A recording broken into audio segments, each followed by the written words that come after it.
Halftime in Orlando, and the Magic pulling out all the stops to close this series out. They outscored the Pistons 35-12 in the second quarter. Welcome on in. I'm Taylor Rooks with Dirk Nowitzki, Steve Nash, Blake Griffin, and Udonis Haslem. Those 8-seed Magic, they came to play. The 1-seed Pistons, they got a lot to figure out in that locker room. But for the Magic, incredible first half, top to bottom, Dirk. Yeah, total domination there in the second quarter, especially. The first quarter was tight. The second quarter, as you mentioned, 35-12. Held the Pistons to 29% from the floor. Offensively, I thought they were great, attacking downhill, getting offensive rebounds. They were shooting the three ball well.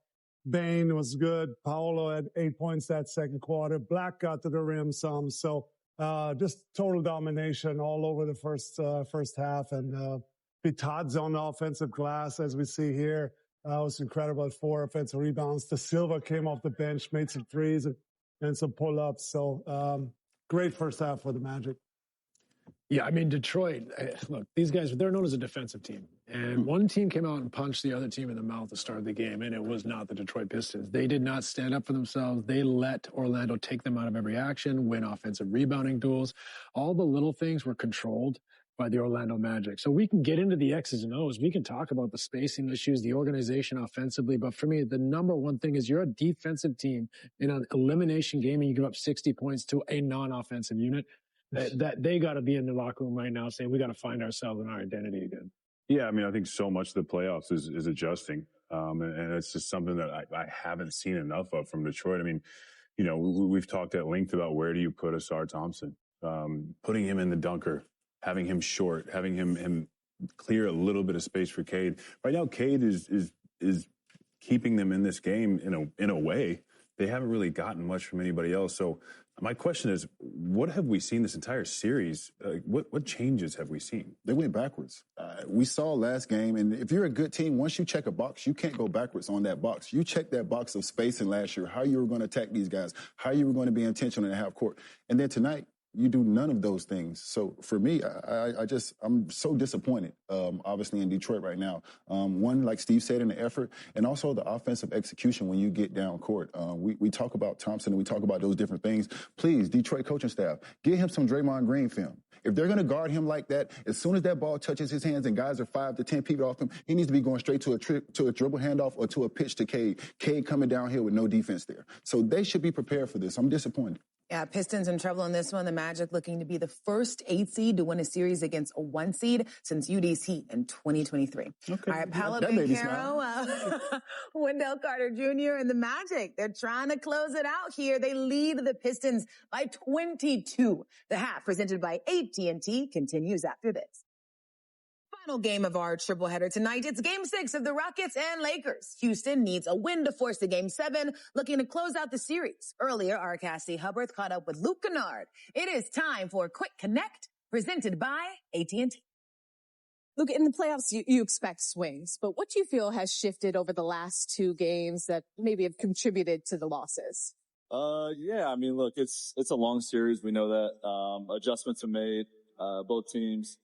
Credit to them. I mean, they played very well. Obviously, it's a game of runs. And, you know, I think for us, there's just been a little bit of slippage in the game plan. We got to match the physicality, and I think we'll get back on track.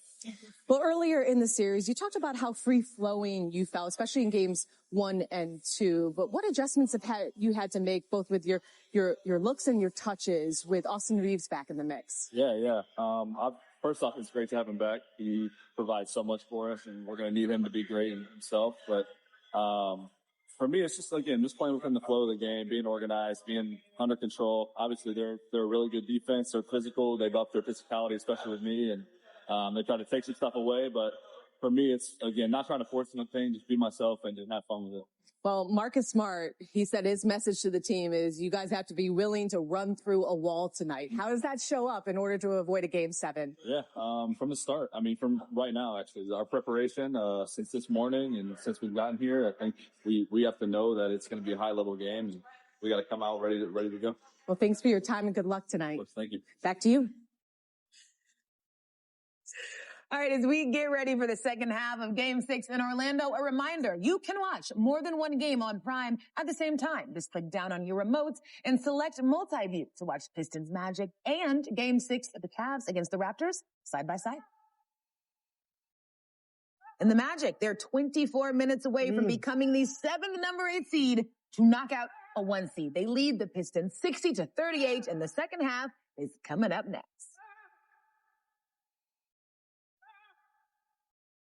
Halftime in Toronto, and the Raptors refused to be sent home. They outscored the Cavs 29-19 in the second, up 10 at the half.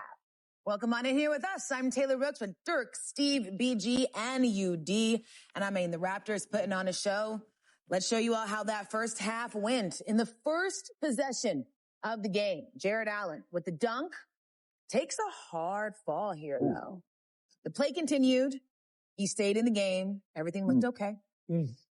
Later in the first, hit to the side. Evan Mobley, he turns it over, and the Raptors turn it into a battle free. That's confidence.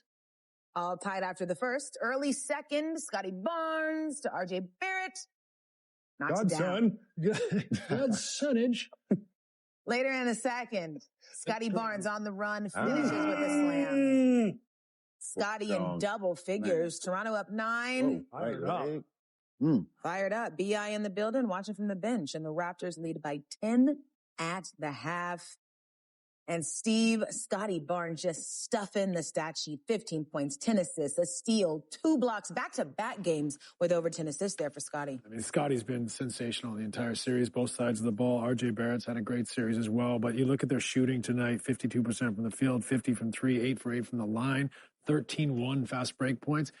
I love the fast break points. I don't know if they can keep shooting the ball this well, but if they can turn them over and find ways to make it difficult for the Cavs, BG, their defense has been really good too. It has, man. I mean, and like you said, the shooting might not always be there, but the one thing they can rely on, they have relied on, is the physicality on defense. They've shrunk the floor. They've made drives tough. And, you know, especially when Cleveland goes cold, that helps, right? And they've got out in transition and got some easy baskets from it. So in the second half, that physicality has to remain, if not go up a notch. Yeah, for the Cavs, I think it's the same old story. If you're coming into a series and my coach tells me, hey, the only way this team can beat us is to play harder than us, then I feel like I'm pretty confident going into that series. So all I have to do is play hard. Usually when you go into a playoff series, it's X's and O's. There's, strategies. There's all these things. You play harder than this team, and most likely you will beat this team. And that's all you have to do. So it's the same story with the Cavaliers. At some point, they have to address this issue. Yeah. That can't be the reason teams beat you, because they play harder. A lot of movies we've seen before. Yeah. Yeah, disappointing second quarter there for the Cavs. They had some shots. Toronto is doing the same thing every time. They're clogging the paint. They're making driving lanes short. And they're closing up the paint. And so you got to make some outside shots. They were 2 for 11 from 3 there. They had some really good looks. Some of the role players, you just have to make a shot from the corner, from the wing. They had some good looks to open up and loosen that defense up a bit. Yeah, and Donovan and James Harden have combined for just 15 points in the first half. Time for Court Connection, presented by AT&T. Scotty Barnes here with the dish. Colin Murray Boyles with the dunk. Barnes already with 10 assists. The Raptors lead the Cavs 61-51. The half, presented by AT&T, continues after this. In the last game of our tripleheader tonight, it's Game 6 of the Rockets and Lakers. LeBron and LA had a 3-0 lead in the series, but Houston would force a Game 7 with a win tonight. The Lakers trying to close it out on the road. But as we've seen in these last 2 games, those Rockets, they do not want to go away. What will you have your eye on this matchup, UD? I have to watch the King. I have to keep my eye on LeBron James. I've been in that locker room. I understand his mindset going into this situation. You do not want a Game 7. You do not want to go to a Game 7, especially with a young team and you're a little bit older. You want to finish them when you can. Yeah, I'm looking at Austin Reeves. I thought, him back in the lineup obviously brings them a scoring punch. He's had a great year when he was healthy.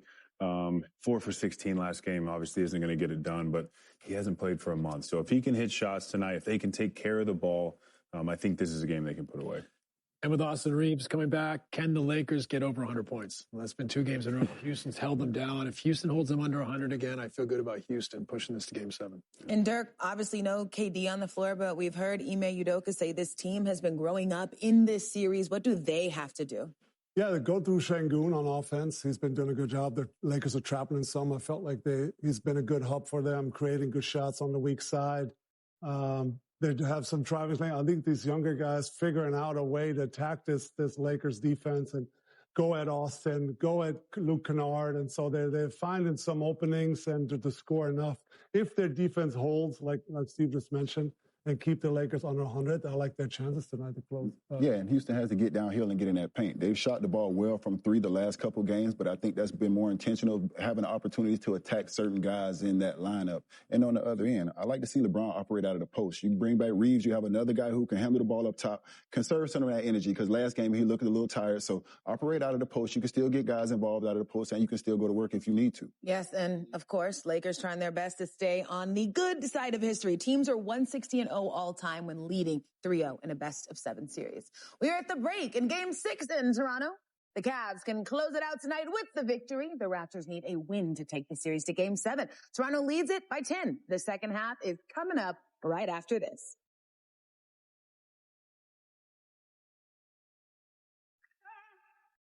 Halftime in Houston, the Lakers trying to close out the series. They end the quarter on a 7-0 run. LA leads it by 18. Welcome in here with us. I'm Taylor Rooks with Dirk, Steve, BG, and UD. And everything about the first round of the playoffs have been insane and unpredictable. Tonight was no different. Let's head to moments ago in Toronto with an insane ending here. Starting in OT, tied at 108, Donovan Mitchell drives in, gets the layup to go. Finally went to the basket. Hey. 15 seconds left. Cleveland up 1 with the ball, but the Cavs turn it over. Raptors have a chance. The ball to the sideline, no. Don't get the ball to the sideline. A lot of lessons to be learned here, Dirk. Last chance, RJ Barrett. No. Oh, give me that. Let's go. Look at the T-Dot jumping. All your fellow Canadians. The local. He had 24, including that go-ahead bucket. Cameron. Halliburton. What a Goes shot. to Steve Nash. Final There's no chance way for the that goes. Cavs. There's Evan Halliburton. Mobley shoots the three. That's off the mark. Toronto pushes this series to 7 games, winning an OT thriller. Steve Nash, the hometown kid, saves the season. Well, well, well. A game winner from the greatest godson in the league. Hey. Let's go. Wow. Yeah, How many godsons do you have in the league? Not just the one, but he's the All best. right. Yeah. one. Yeah, no, he's great. Yeah. Do you have any? Nope. Congratulations. Thank you. Sorry. But he needed some home cooking. He needed some home cooking on that. Yeah, incredible win. Yeah, and for me, for the Cleveland Cavaliers, the gift is nothing without the work. Yes, you're the more talented team, but you keep letting a team outwork you every single night. And yes, that was a tough shot by Barrett, and he probably wouldn't make that. But guess what? The basketball god stepped in tonight. Basketball god stepped in tonight, and that's his basketball karma, because this team worked harder, and they actually deserved the win, and you did not deserve the win, Cleveland. Well, you know what? The basketball gods were good to some, bad to some others. Pistons facing elimination in Game 6, second quarter. The Magic lead by 18. Banchero pulls up. Drills the jumper. Magic up 20. They led by 22 points at the half. That is important to note. Third quarter, Bane drives in, hangs for the layup finish. Okay, good start. Good start. Fourth quarter, Oh, no. One of few field he goals. drives in, Oh, no. gets the bucket to fall through contact. Still in the fourth. Pistons trail by 2 now. Ball. Cunningham here. One. Fakes it, then puts it up for 2. They tied the game after 18-1 run. Here Tobias Harris backs down Jalen Suggs. That baby out the street. Gets the turnaround jumper. Magic fans are like, no, all they right, did. No, they timeout. did. Oh, yeah, No, they did. Yeah, they did. Still 3 minutes left. And Duncan Robinson drills the 3. The Pistons win 93-79, and they force a Game 7. Incredible comeback by the Pistons. Stunning collapse for the Magic, led by as many as 24 points, outscored 55-19 in the second half. Here is Paolo Banchero afterward. You don't have time to hang your head about this. Obviously, it was a bad loss. Gotta chalk it up. But there's nothing we can go and do about it at this point. I mean, it's going to be hard to win games. You score 19 points in a half. And I thought a lot of that was because they came out with more energy than us in the second half. We got one game on Sunday to go out and start the game with the intensity that we started the second half with, right? So we can build that momentum for 48. Wow. Yeah, epic collapse for the Orlando Magic there in the second half. 4 for 37 field goals in the second half. Just couldn't get anything going. A lot of contested jumpers, a lot of bad decision-making. And just that was epic right there. Yeah, you know, it's amazing how generous playoff basketball becomes when you bring force to the table. Like, you play hard, you play physical, and suddenly talent isn't the only thing deciding a win. So, Great for Detroit, not so great for Orlando, but, you know. Yeah, we're going to have at least 3 Game 7s in the first round for the first time since 2014. Okay. Time for Core Connection, presented by AT&T. LeBron gets it near the sideline, fires the one-handed pass to Rui. Lakers lead the Rockets 49-31. The half, presented by AT&T, continues after. Four-seam fastball.